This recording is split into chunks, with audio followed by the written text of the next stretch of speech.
كشفت الممثلة المغربية نفيسة بن شهيدة لأول مرة عن تعرضها للخيانة بالرغم من تحفظها عن الحديث عن حياتها الشخصية عبر منصات التواصل الاجتماعي،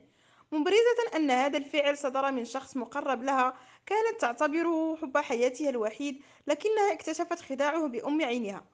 وقالت بن شهيدة خلال حلولها ضيفة على برنامج كاريزما الذي تقدمه هيسبريس: تعرضت للخيانة من شخص مقرب كنت أعتبره حب حياتي، لكنني صدمت فيه وأعطيت قيمة لشخص لا يستحقها على مدار سنوات بالرغم من أنني لم أكن أنتظر منه شيئا. وتابعت بأنها تلوم نفسها لأنها لم تكن تفهم ما هو الحب، لأنها كانت أول مرة في حياتي أحب شخصا بحكم أنه خلال تجربة زواجي الأول كنت صغيرة في السن، مبرزة أنها استفادت مما مرت به كثيرا وهي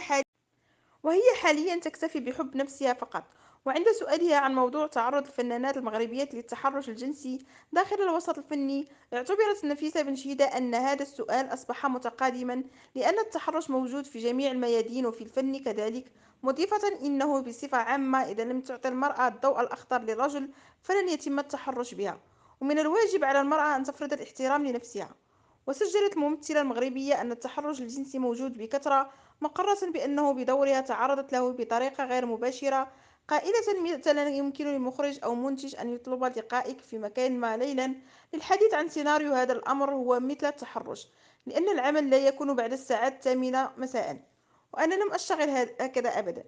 وفي سياق آخر أعربت نفيسة بن شهيدة عن سعادتها بنجاح مسلسل كين ظروف الذي أطلت من خلاله على الجمهور في رمضان، بالرغم من أن الشخصية التي جسدتها ألمتها في الأول بعد أن تتغير، موضحة أن طاقم العمل كان رائعا وأن التصوير مر في أحسن الأجواء.